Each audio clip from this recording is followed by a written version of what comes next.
In this session, let me discuss about thalamus, the next part of the forebrain next to cerebral hemispheres, which is the major part of the forebrain.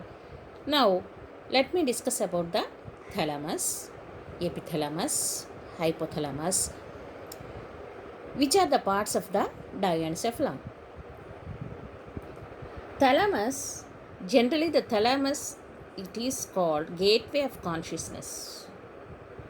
It is wrapped by cerebrum and it acts as relay center of cerebral cortex. First of all, sensory messages will reach brain. Reaching brain must pass through this thalamus. Senses consciously, very consciously. All motor messages derived by brain must pass through it again through the thalamus only. Thus, thalamus acts as major coordinating center for sensory and motor signaling. It also controls, regulates sleep-wake cycle. Hypothalamus is present in between the thalamus and pituitary gland. It is very important part of the brain which is present at the base of the thalamus. Its main function is to control the body temperature 37 degrees centigrade by thermostat system. It also controls blood pressure. It controls thirst by controlling amount of urine that is excreted, which keep the water content constant. And it controls hunger so that the person becomes aware of need of eating. And the hypothalamus controls the feelings of love, anger, fear, rage, sexual drive. These are all controlled by the hypothalamus. Satisfaction. It controls autonomic nervous system. And next, it also controls endocrine functions. The neurosecretory cells, which are called hypothalamic neurons, produce hormones which pass through the axons of the neurons and release these hormones through their nerve endings. And it releases GnRH like gonadotropin releasing hormone, and next oxytocin and ADH antidiuretic hormone, which is also called vasopressin, are released, where GnRH controls reproduction and ADH controls urine concentration, etc.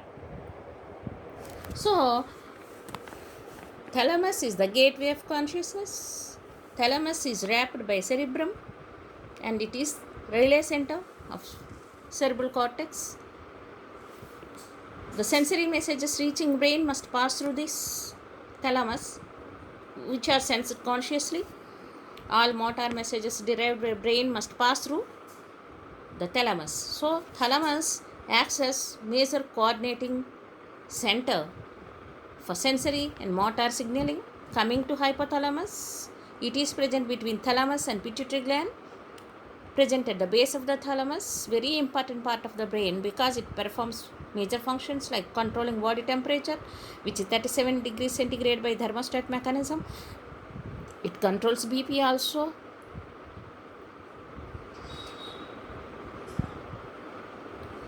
Controls thirst by controlling amount of urine, which keep the water content constant. It controls hunger so that the person becomes aware of need of eating.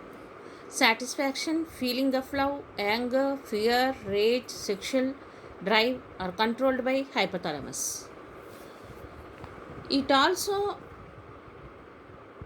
controls endocrine functions. As I told you, neurosecretory cells present in hypothalamus are called hypothalamic neurons, produce hormones which pass through the axons of these neurons and release through nerve endings.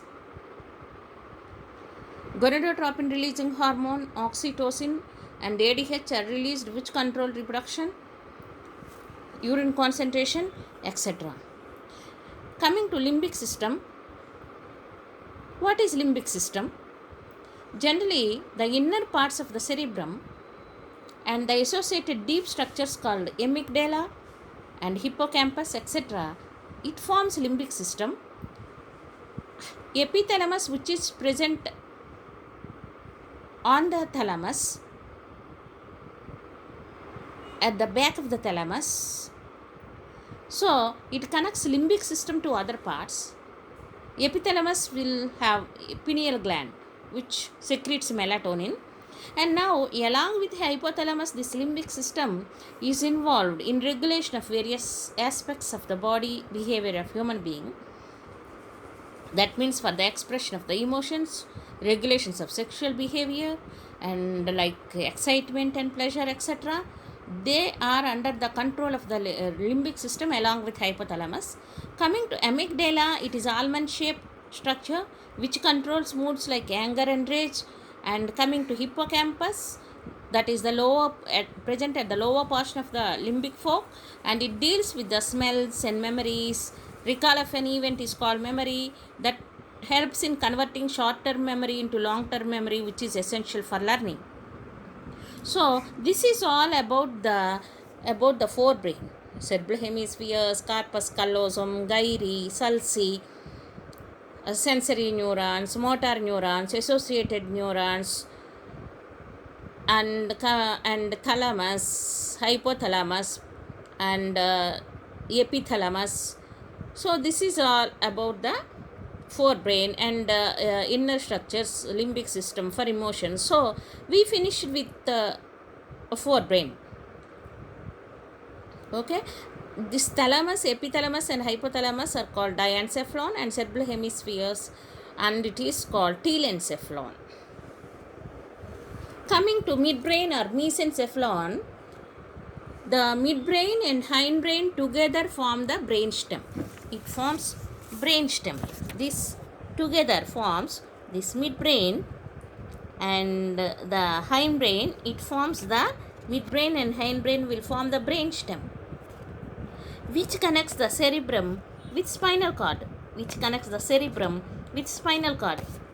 So it is midbrain is present between the thalamus and hypothalamus, thalamus or hypothalamus and pons. Here the midbrain will be present. It consists of four lobes. Namely upper larger lobes are superior colliculi, lower smaller lobes are inferior colliculi. The four lobes are called corpora quadrigemina. The upper lobe, superior colliculi, they receive sensory impulses from eyes and muscles of head, which control visual reflexes. It controls and coordinates the movement of the head and eye at the same time to fix and focus an object. That is for vision, superior colliculi. Whereas inferior colliculi are smaller than superior colliculi, and it receives sensory impulses from ears and muscles of the head. It controls and coordinates the movement of the head to locate and detect the source of sound. So it controls auditory reflexes. So it is for audition and it is for vision.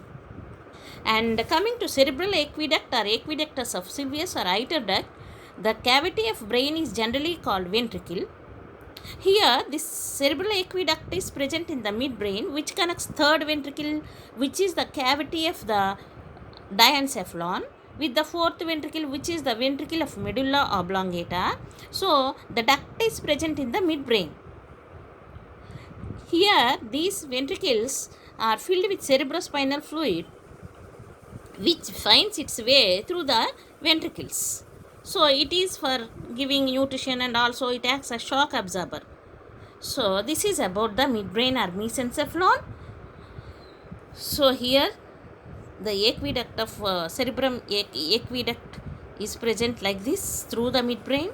It connects the third ventricle, the ventricle of the diencephalon, that is third ventricle, and the ventricle of the